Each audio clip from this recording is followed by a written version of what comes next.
empowering underrepresented professionals who may be struggling to contribute their opinions and ideas, feel welcome at the table, and ask for what they deserve. Ranieka's mission and purpose is to coach, teach, mentor, and empower others to be the best version of themselves.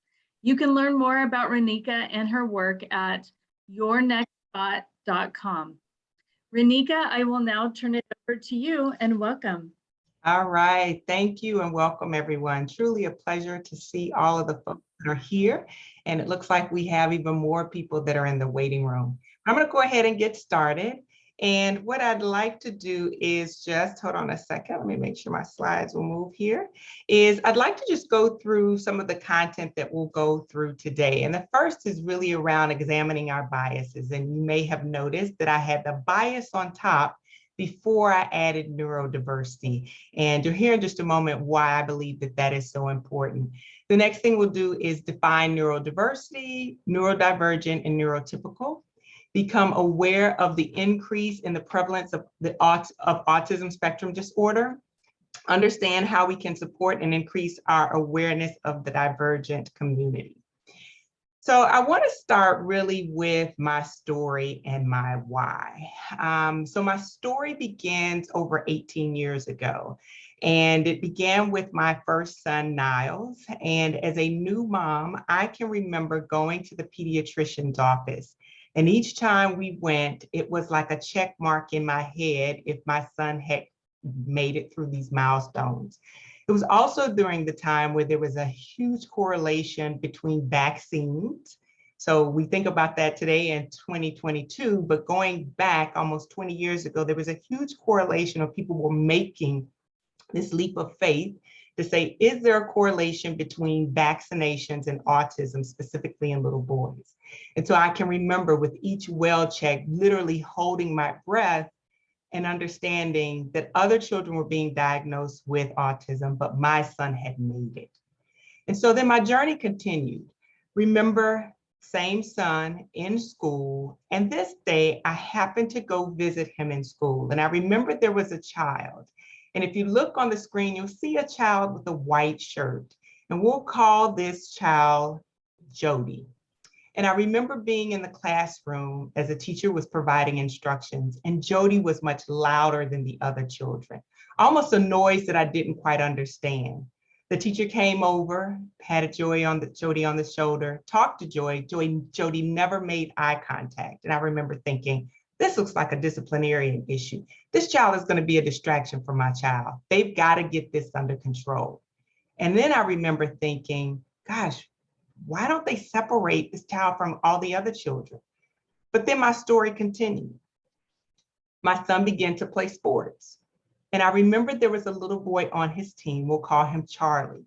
And Charlie was the best center that you could imagine.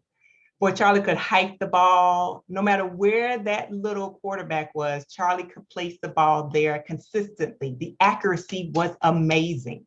That's a fall sport. So now we move into spring or winter, fall sport, and then we move into winter.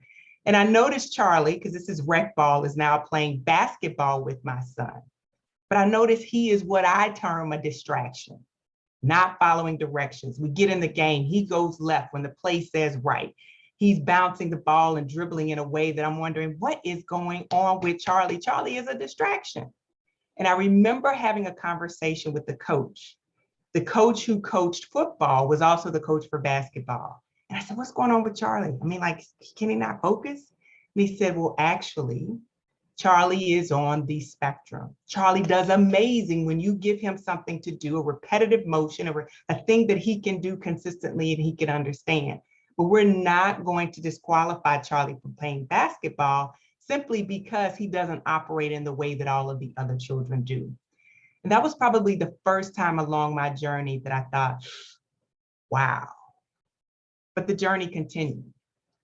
And approximately, I would say almost a year and a half ago, I remember hearing this term. It was starting to bubble up around neurodiversity. And at the time I was doing so much training around diversity, DEI and belonging, holding space, putting things in place to help others really understand their biases and understanding the importance of diversity. And I was on a call similar to this. It was a Zoom call. And there was an individual, we'll call this individual Mark, right there in the center. And I put everybody in their Zoom rooms. Everybody goes away to do what they need to do for exactly 12 minutes.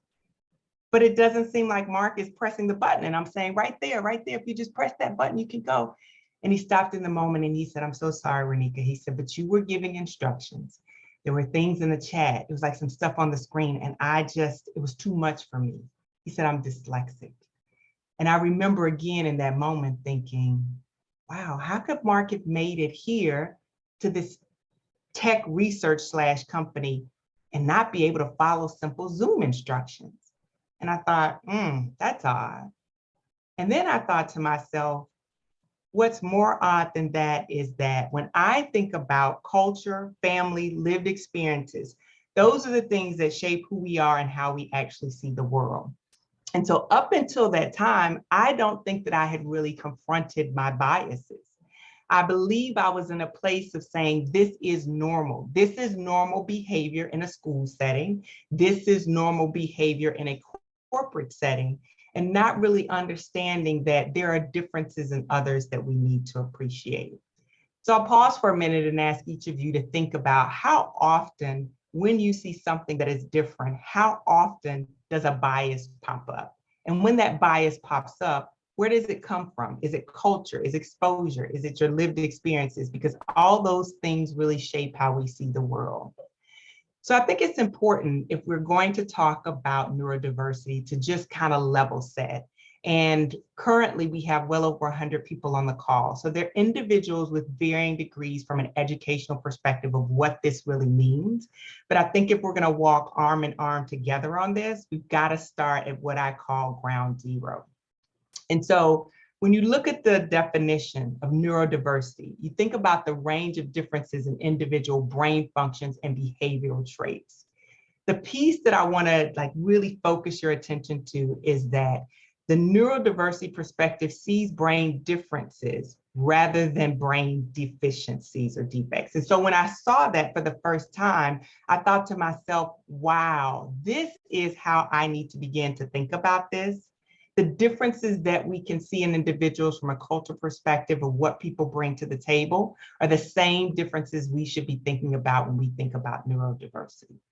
And so the next thing I wanted to learn more about was this thing that they kept talking about, which is neurodivergent. I was like, neurodivergent, what is that?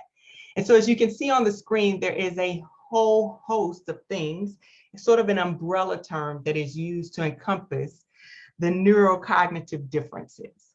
And so when you look on here, there are a number of things. If we think about our community, if we think about the people that we know, our loved ones, the ones that we interact with, in a moment, we're just going to look at statistics to see how close to home this is. But I wanted to make sure we have an understanding of some of the basic definitions. And then the next definition here is what we call neurotypical. So when you look at neurotypical is likely, again, when I think about my biases, that is the place where I felt like everyone should be in the environments that I functioned in, whether it be the influence of my children, whether it be the work that I'm doing. But now I have an understanding there's neurodiversity, neurodivergent, and neurotypical. So somewhere everyone on this call is, but I would say that we're all neurodiverse, even though some of us may be what is termed as neurotypical, some of us may be termed what is termed as neurodivergent. I would say that each of us is all neurodiverse, if you think about that definition. These are some statistics, right? I'm not a statistician. I come to you as an executive coach. I come to you as a facilitator and also as an HR strategist. And what I also want to do is talk to you about in my journey, I had to look at the numbers and say, why is this so important to me and why should it be so important to others? So when you think about a why, each of us must understand that the prevalence, if you're talking about the autism spectrum disorder, has increased over the years. And so the reason that I put the box around the number, starting with 1 in 88, is because that is the year that my light bulb went off, and I did not realize where those numbers were. And so if you look at those numbers, 1 in 88, that was being looked at in 2008, right? So my son was born, I told you, in the 2000s, early 2000s, right? So if you look at how this is tracking, you'll see that the numbers then moved to the most current that I found in 2018, 1 in 44. And I'm not going to go into the history or the understanding of why these numbers have increased. I think each of us can understand that when you take that umbrella term and you start talking about neurodivergent, there are a lot of things that historically were not classified here. So is it a question that the numbers have increased, the prevalence has increased, or are we just more aware of this, right? So the next thing I want to go to is a name tag. And each of us have seen this, whether we've been at conferences, whether we've been in-house training, all of us have seen these name tags. And then this name tag says, hello, my name is. And the reason that I'm showing this is because it is so important for us to identify, symbolize, and describe a thing, because without being able to do that, oftentimes biases creep in. Oftentimes we don't know what to say. So I think about some of the work that I do in the space of diversity, equity, inclusion. And oftentimes one of the first things that people say is, I don't know what to say, so I say nothing because I'm afraid I'm going to say the wrong thing. And so when we can name something, again, that's where we have an emotional bond, a tie to things. So I just want you to get in your head that you have to start naming a thing and be okay if you name it incorrect. And that for me was one of the next steps when I think about my journey. And so this piece is very important. And when I first read this and I saw it, I thought about me as a woman of color, as an African-American woman, and as a Black woman. Right? So all of those things fit, but what is it like for someone to say, how do you identify yourself, right? Because I find a piece of identity in each of those. But if you were to ask me how I identify myself, I would say I identify myself as a Black woman. And so the same thing can hold true when we're talking about neurodiversity or we're talking about the neurodivergent community. Asking an individual, how do you identify yourself? Allowing them to say, I'm a person with autism, or I am autistic. And again, very subtle differences or, in the wording, but they're huge. One says I am, meaning all that encompassing. That is who I am. One says I have this. It doesn't necessarily have me. Does that make one right or wrong? It's just understanding the naming and understanding the importance of that for that individual that you might be speaking to. So the next thing I want to do is introduce you to Racy, right? So I met Racy some time ago, actually through print media. So I didn't actually have a chance to meet this individual, Racy. But as you can see on the screen here, Racy is a wizard at data analytics. Like Racy has mathematical skills that are off the chart. I mean, Racy's resume is one that each of us would likely say, this is an obvious person for a tech company. But as I introduce you to Racy and you take a first glance at Racy, you're probably thinking, so why does she have this on here for neurodiversity? But as I tell you more about Racy, I think you'll understand some of the challenges that Racy has and other individuals who are in the neurodivergent community. So if you were to watch Racy for a while, you start to see why. So Racy seems somewhat different. Racy wears headphones all the time. And when people talk to Racy, Racy's not making eye contact or looking directly at them. Racy actually kind of leans over and tucks her shirt in consistently. And when the shirt is not neatly tucked, there's a challenge for Racy. But when the shirt is neatly tucked, Racy, who has since secured a job, the department says she is one of the most productive employees that's there. Racy is hardworking, never wants to take breaks.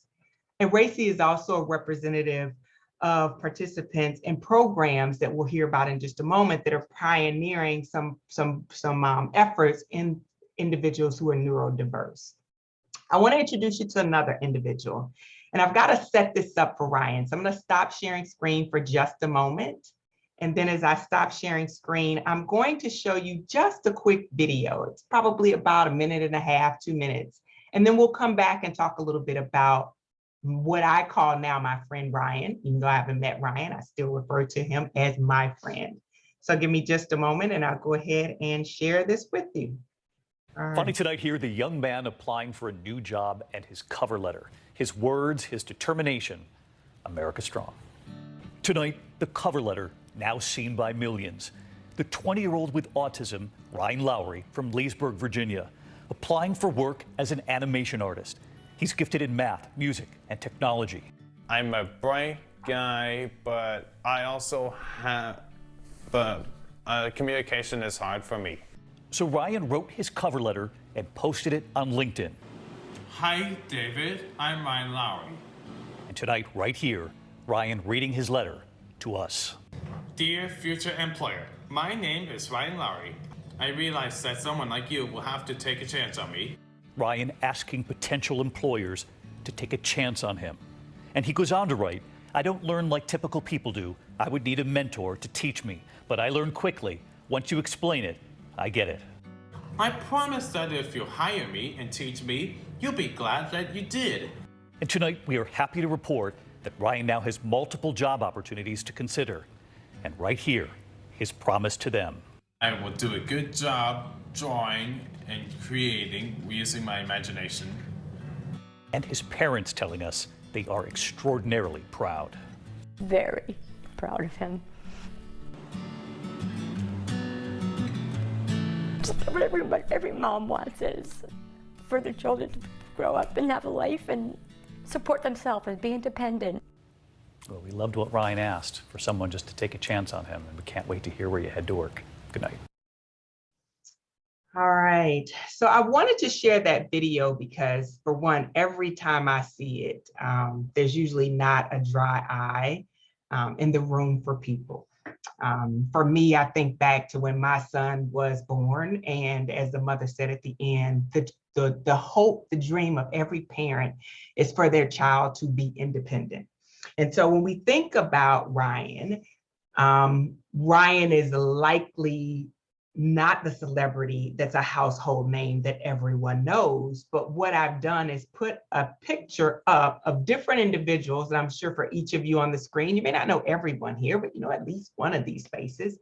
But these are the faces of people that you likely are more familiar with that are part of the neurodivergent community. So you'll see faces like Whoopi Goldberg, Harry Belafonte, Cher, Ralph Lauren, Bill Gates, Temple Grandin, I think I'm saying her name right, and she is actually a prominent author and speaker on both autism and animal behavior. So if you Google her, she actually has a little movie out and other papers and things like that. Very fascinating woman. And then there's Stephen Wiltshire. He's actually a famous British architectural artist, and he draws very detailed cityscapes without having any real formal training or oftentimes just seeing it one time. So when you look at the talent on this screen and you look at these individuals, most of these folks on here are likely beyond that 2000 timeframe of when they were born, right? But these are individuals that have been able to overcome some things that they have challenged with. And so I ask each of you to think about individuals that you may be responsible for, that might be in your classrooms, that might be like Ryan, starting their journey, their career, trying to figure out what's next with them. So for me, this is another reason why this journey is so important and why I'm enrolling and enlisting others to understand more. So the next thing I want to just show is masking. And as a person who is well aware of mask, I could have chose so many pictures in 2022 as we talk about masking. But masking as we know it when we think about what's going on in our community as it relates to COVID-19 is very different than what we're talking about when I refer to masking in the neurodivergent community. Masking is really around camouflaging or hiding different things that are happening. And individuals who engage in masking often exhibit more stress, anxiety, and depression when compared to those who don't. And so again, as I read this, I thought about, as a Black woman, how many times have I had to sort of mask or camouflage things? And oftentimes when individuals are doing that, they're truly not able to bring their entire selves to work. So what I would ask you to do is help individuals to be able to take those masks off and really not hold back on who they are, and be able to show who they are and how this community can really help and extend the knowledge that we have about neurodiversity. And so the next thing here is just when you think about these numbers, right? This is another reason why I believe this is so very important, because fewer than 1 in 6 autistic adults are employed full-time. Fewer than 1 in 6 individuals are employed full-time, not part-time, but full-time. And again, going back to that video that we saw of Ryan, thinking about his mother and thinking about his family and friends and what they wanted for Ryan. Yes, it's great if Ryan gets a part-time job in maybe a place that we think is important for him to be able to work. But what does it look like for Ryan to truly be able to work full-time, to be self-sufficient, to be able to take care of himself and potentially a family if that's what he wants at some point? It's estimated that in the United States, 85% of people on the autism spectrum are unemployed compared to the overall rate. And this number may fluctuate, as we know, with the Great Resignation, but this number for the entire population, somewhere around 4.2%. And adults with ADHD are 60% more likely to lose their jobs. There is a show which is on, I believe it is Netflix or one of those, and it's How We See It. And it's about 3 individuals who are on the autism spectrum. It's an amazing show. You will laugh and cry all in the same episode. I believe there are about 8 episodes in the season. And it shows how one of the individuals, while wildly talented, lost his job. And part of it had to do with just social skills and his inability to understand and pick up on social cues. And so one of the things that Ryan said, if we remember, was that Ryan would need a mentor. He said, I can do the job, but I will likely need a mentor. And so the mentor is not just about, as we typically think about us that are neurotypical, think about a mentor that's going to maybe help us to progress and do different things in an organization. The mentor might just be an individual that will be a sounding board where I can talk about things and others can bring those things to that mentor, specifically around social cues, to help me understand what are some of the things that I might be missing. And then the next thing is just making a difference. So this is sort of a word cloud. I put a lot of companies in, and these were the ones who came up. And these are really organizations. Some of them are educational institutions. Some of them are actually corporate organizations. And these individuals are really aware and focusing their efforts on employing and supporting the neurodivergent community. Their training programs, their HR programs. One of the things that Ryan said is that his difficulty making eye contact. Imagine we're in a job interview. I don't care what job it is. Oftentimes when you're interviewing for a job, you have to talk. You don't make eye contact. The person's wondering, why are you looking over here? Why are you struggling with that? And so organizations and institutions, educational institutions who understand more about the neurodivergent community, understand that that might not be a deal breaker. There might be other ways to get to know an individual and understand what their skills and their assets are and what they bring to the table. And really, when you think about it, think about diversity, right? Diversity of thought, diversity of ideas, diversity of culture. When we think about neurodivergent thinkers, these oftentimes are out-of-the-box thinkers, people who are good at problem solving. This is the type of community that we need to tap into and make sure that, like me many years ago, that our biases are not there and actually showing up. All right, so I want to move into some of the things that you may have noticed. This is not an end-all be-all list, but these are just some of the things, again, that if you're thinking about, neurodiversity, neurodivergent, what might I see? A couple of things that are listed here: may appear inattentive or bored. right? And so when you think about, I always kind of go back to kids because they tell us so many things, walking into a classroom and seeing individuals who seem like they are bored or they are inattentive. Oftentimes they are the ones that will be the troublemakers or the ones that are distant in a classroom. Poor awareness of body space, stress relieving activities, or making others feel uncomfortable. The second may display unexpected emotion when stressed or even excited. So think about the story that I told about when I walked into this classroom and this child was behaving in a way that I thought was inappropriate for the other children. The child may have been stressed, they may have been excited, and that same behavior does not go away. So what I saw in an individual that was likely 7, 8, or 9 might be the same behaviors unless that individual has understood how to mask those. And if they haven't, again, think about those unemployment rates. Those children and those individuals that have come up along my journey, I often think about what has happened to them. Have they been accepted into a world that is a place where they can work and live happy and healthy lives?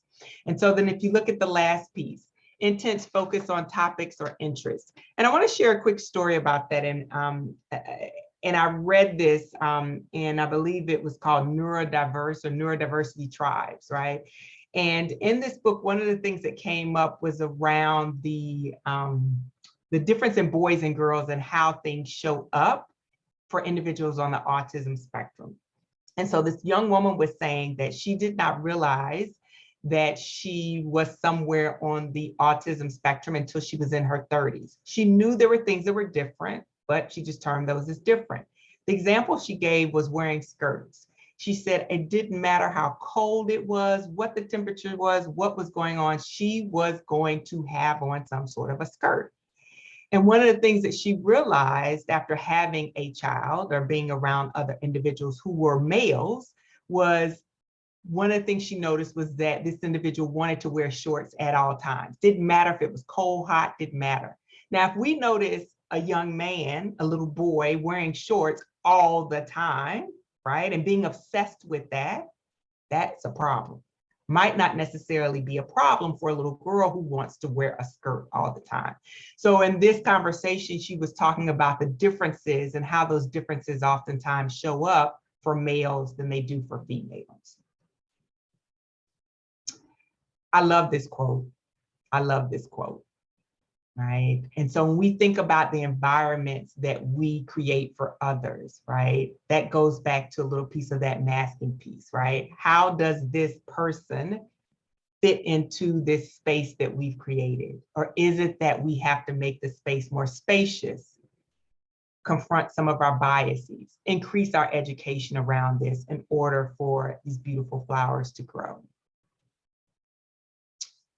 And so the next thing I want to talk about is really around support and how can we support individuals? So you see here executive functioning challenges and how do we support that? So one of the things that is really important is providing specific explicit instructions for organizing information and completing assignments. Again, going back to my example that I talked about in Zoom. I know that oftentimes if I'm in a time crunch, I'm putting things together and expecting everyone to be the same and to go out, be great, and do what they're supposed to do. Click on the link, go to the Zoom room. But my instructions, when I look back, they were not very clear. The information that I had on the screen, I put it up and then I took it away very quickly. So now I understand that for me, there was a bias that everyone should be able to move as quickly as I was moving. The one thing that I did think about as a facilitator is, are these folks introverts? Are they extroverts, right? And so I had a plan for that, but that was the basis of like sort of my planning when I thought about the differences that would show up in that room. Have a clear and predictable schedule, right? Oftentimes that's difficult for us to have in a work environment or even in a learning environment, but if we could think about that, what about this is predictable? What about this would be that golden thread that we can weave through our discussions, that we can weave through the work that people are doing so that they can understand that there's some consistency there.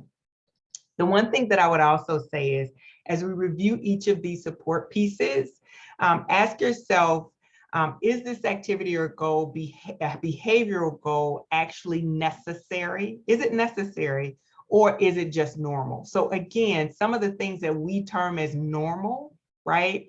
They may or may not be normal for individuals in the neurodivergent community. And so we have to think about them more along the lines of necessity. These are the things that are necessary for us to do to be more inclusive. And so the next piece that we'll go to is the fine motor challenges and the support that we can provide for that. Provide printed or online accessible notes. I think it's excellent now that things are in closed caption. There was a time where you started in Zoom and there was nothing there in closed caption. Also being sensitive to the environment. When I put this slide deck together, I can't tell you how I was so cognizant. I'm like, here I am talking about neurodiversity. I've done this research. Are my colors too bright? Are the slides too busy? All those things I began to think about. I now even think about the environment. How noisy is an environment for an individual? What are the distractions that are coming up for this individual? What does the light look like, right? It doesn't mean that I'm able to change every environment. It just means that I'm made aware of this. This actually comes to my conscious versus me just ignoring it and saying, look, this is the way that I operate my facilitation in my setting, and everyone in there just has to abide by that. Using the headphones to block out sounds during exams, I think is really important. As I was going through this presentation, I actually have a younger son who's in high school, and I was talking to him about it. And I said, what would it be like if you were in a classroom and someone had headphones to take their exam? And he's like, well, unless something was wrong with them, I think that they might be cheating, right? And I said, why would you say that? Again, here's his bias, right? And so for each of us, we have to be aware of what those biases are. And an individual may not say to you, I need to wear my headphones when I'm taking a test. So you probably won't say, does anyone need headphones? But maybe even saying, are there any accommodations that you may need? We always make food accommodations. We generally will ask about accommodations regarding maybe someone who's visually impaired, hearing impaired, or if there's a physical impairment, but we often don't think about what are the differences in how people operate and process and what they may need that we cannot actually see. And so the next is group and teamwork, right? We live in an environment, most organizations are matrix organizations. When you think about, I remember the first time I had to work in a group in the graduate setting, and I thought, you know, gosh, working in a group, I'm gonna be responsible for someone else's work. Now it is just commonplace for people to work in groups, right? But what kind of support can we provide when individuals are working in groups?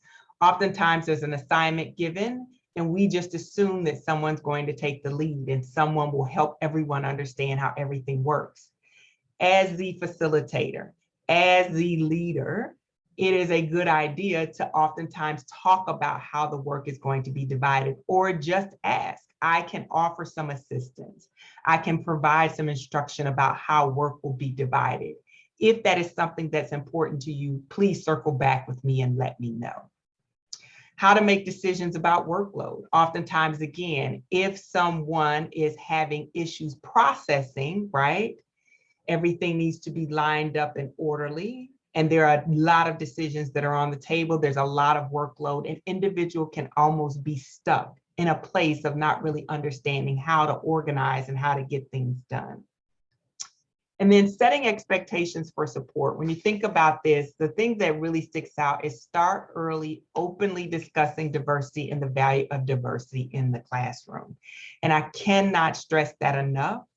Diversity could be diverse values, right? We're all trying to get things done. There may be a clash, and I'm trying to figure out, why is there a clash? Well, it may be a clash in values. I'm trying to get something done, and this person is saying, wait a minute, I need clear instructions. Maybe from a neurodiversity perspective, this person doesn't process things in the way that I process things. And so again, having those conversations early and often are very important, because oftentimes it is the diversity that we do not see that causes people to have to mask, which causes that percentage that we saw of individuals who are unemployed in the neurodivergent community. All right. And so there are just a couple of things when we think about our biases that I want to talk about. And the first one that I have on there from managing your biases has to do with movies. So I mentioned something that was on, I don't know if it's Netflix or if it's Amazon Prime, but it's one of those, and it's How We See It, I think is the name of the show. Now, if I were to watch that and do and make up a story about individuals, then I'm stereotyping, right? I remember the first movie that I saw that had someone who was likely, when I think about it, on the autism spectrum or part of the neurodivergent community, and I might be dating myself, is Rain Man, right? And so when I saw Rain Man, what happened is people oftentimes use that as a slang. You know, someone might term someone, oh, that's Rain Man over there, right? And so that was the face. We saw that image, and that's what autism looked like, right? And so I think movies will help us to increase awareness, but we have to understand that if we've seen one individual with autism, we've seen one individual with autism. The second thing is social media. If you just Google neurodivergent, there are a ton of things out there from an educational standpoint to make you aware of what's going on in the community. There are blogs, there are podcasts, there's some awesome things out there just to help you from an awareness standpoint. I am not encouraging anyone on this to be an expert. I've already said my disclaimer that I am not an expert. What I'm asking individuals to do is just to start this journey to create more spaciousness, to create more awareness. The next thing is really dispelling those myths and stereotypes that I spoke of, the cinema portrayals, that personality characteristics of someone often looking off or being aloof and lofty. Demonstrating lack of empathy. I think that was a huge thing that came up maybe, I don't know, 10 years ago. Some of those myths have been dispelled, that individuals on the autism spectrum or individuals ASD, autism spectrum disorder, lack empathy. Oftentimes, they have more empathy than those that are neurotypical. The difference is just understanding those social cues and understanding what to do with that, right?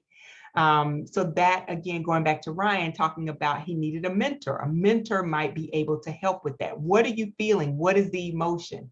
Because feeling and expression of emotion are two totally different things, right? And so helping individuals understand that is also important. The other myth and stereotype, which I talked about just a moment ago, is using that term loosely, on the spectrum, right?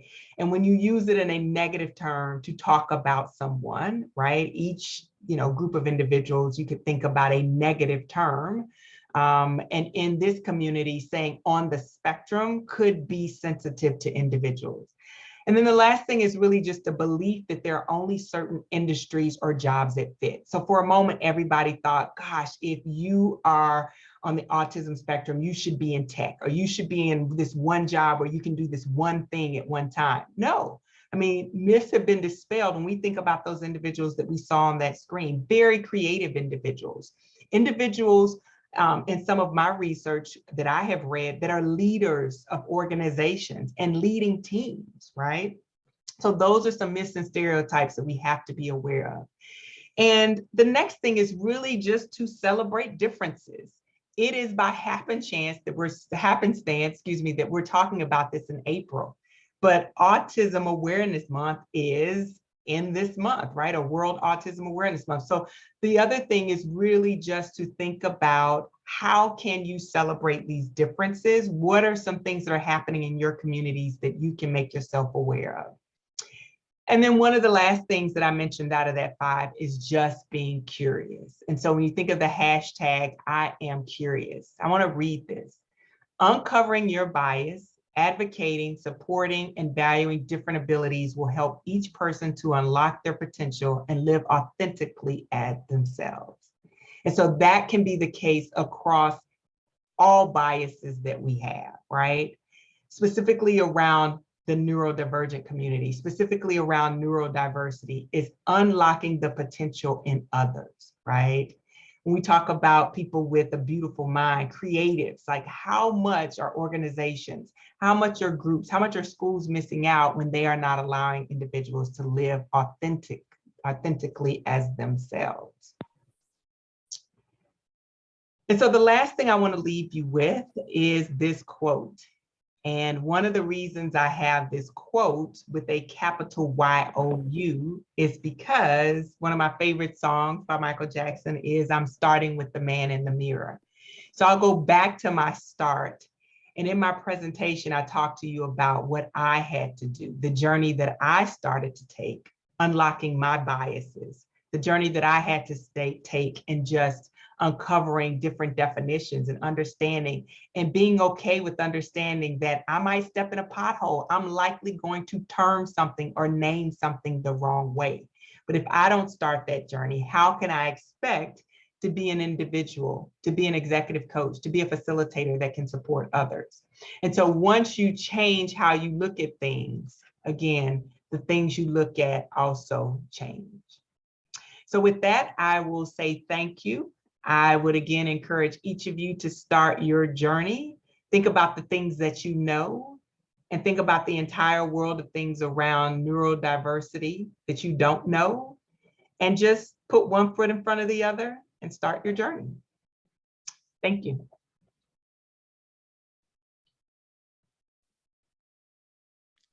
Thank you, Ranieka. Appreciate that. I wondered, and maybe Lindsay, I don't know if you've seen some questions, but if you have a question, please put it in the chat and we'll be happy to take that question. I didn't The see any survey. specific Yes, go ahead. questions. Oh, I was just saying I didn't see any specific questions in the chat, but a little bit of discussion. Thank you so much, Ranieka. It looks like Becky does have a question. She's curious how to better support. Oh, it just went away in my, there we go. She's curious how to better support someone who has struggled to get support and accommodations in the workplace, how to kind of manage that. The fight to get the accommodations needed to be successful in the position are exhausting, and how to balance that with a particular position or job that may not be a good fit, but that could be with the support. All right, so let's break that apart. Can I see the question? Because that was like 2 or 3 of one. Yes, no problem here. Let's see, can you see the chat? It's from Becky Wood. Let me go down to the bottom. I'm curious how to better support someone who has struggled to get support and accommodations in the workplace. So I would say the first thing would be to go to HR. I have an HR background as it relates to talent development, right? So I didn't come up through the typical way of HR, but that is the first thing that I would talk to the individuals about, is those accommodations. Because when you look at the laws and the regulations from an HR perspective, there are reasonable accommodations that must be made for an individual, but the individual must make that employer aware. So if the employer is not aware of those accommodations, then how can they make those? So I would say the first thing is to have that conversation with individuals and be very clear and specific around the accommodations that you are looking for. If you're not exactly sure what they are, just having a conversation about what works and what doesn't work for you might be the first place to start. Let's see, the fight to get the accommodations needed to be successful in the position are exhausting. I truly understand and believe what you are saying, because I have seen it myself. I had an individual on my team who struggled a bit. And I won't go into specifics just in case the individual might be listening to the call. But one of the things that we talked about was them coming to me and letting me know where the successes were and where those challenges were on a consistent basis. And as a leader, I learned to lean in and have more conversations with that individual about some of the accommodations that they needed. Specifically, this person had dyslexia. And so it was showing up in a way that was impacting their performance because of the job that they had. And so what it meant was, I didn't call it a mentor, but I had someone that would work with them before they posted different things or brought different things to print, to make sure that we didn't have issues with that. And let's see, how to balance that a particular position job may not be a good fit, that it could be with support. So I guess I would ask the question, what about the job makes it not a good fit? Because it may just not be a good fit. And from an accommodation standpoint, the organization may not have the resources. The school may not have the resources. So that word reasonable means that it has to fit within from a budgetary standpoint, thinking about the size of the organization. So there are organizations that are much larger. There are organizations that have employee resource groups for individuals who are neurodivergent. And so for organizations who are set up that way, they may have more resources than an organization that, say, has less than 150 employees and just cannot make those reasonable accommodations. I would say that once that conversation is had, to be able, to your point, find out what are some things within the organization that that person can do. Are there altercations that could be made even to a job description? So I don't know if that helped. Again, I'm not an HR expert, but I'm just going off of some of the things that I have seen and some of the support mechanisms. Yeah. I think I saw someone say in the link, oops, that the link for your next thought is not working. So let me see, let me just put it in there. Let's see. Got fixed. Somebody put it in correctly.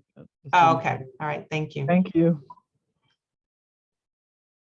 Anything else? And I won't be offended if there are no questions. I just hope, if for nothing else, this was something that sparked individuals' interest, and you would begin to be able to start your own journey around this.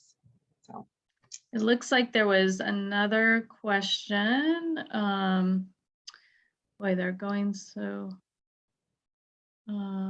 quickly. It's from Tim Bacon.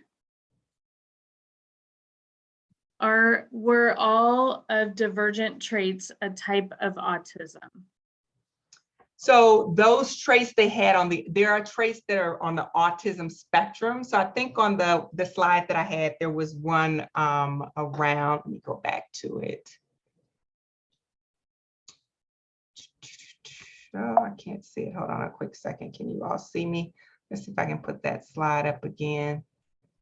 But to answer your question, no, they are not, because under neurodivergent, and I hope I'm answering your question. Under neurodivergent, there was autism, ADHD, dyslexia, Tourette syndrome, anxiety, obsessive compulsive disorder, depression, intellectual disability, and schizophrenia. So the schizophrenia, of course, would not be on the autism spectrum disorder, but those are also considered when you look at neurodivergent. So those are, but not like a schizophrenia or depression. Hope that answers the question. Anything else? Let me just make sure. Another question. Can you give some advice to employees when advocating for themselves? Oh gosh, I'll go back to my initial statement, and that is just having the conversation. Having the conversation around what support looks like for you.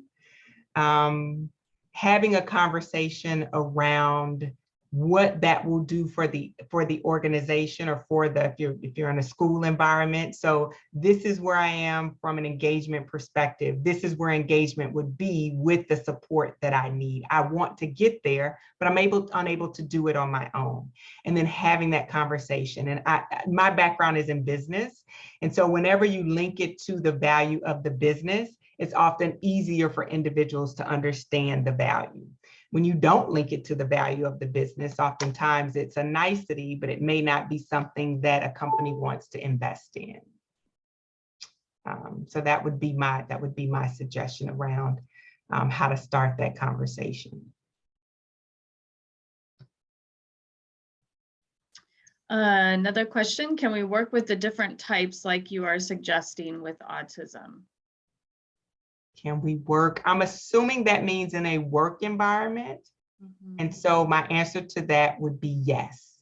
Now there are, when you look at it, and I am not an expert at the autism spectrum disorder, there are, and again, remember I talked about when you've seen one, you've seen many. So I'll give an example of this individual is not working now, but they're about to start college. A good friend of mine, her son was struggling in middle school, getting in trouble, having issues. And there is a school in the DC metro area. I'm not promoting this school, but it's the McLean School. And this individual was enrolled in this school, really expensive school, but this individual's son is now graduating top of class. Is an excellent athlete and is moving on to a university. And his choice in a university was strictly around the support that this university would be able to offer him. He wanted something that clearly in their communications, clearly in their sort of branding of their university, that they were in support of, and he actually saw the word neurodiversity and neurodivergent, and he was hooked. So the question was, can we work with individuals? My answer is yes. And my answer is, when you've met one person with autism, you've met one. So there are many individuals on the autism spectrum that might not be able to hold a job or to be able to even live independently. But again, not being an expert, I can't tell you specifically around anything more than that, just my lived experiences. Yeah.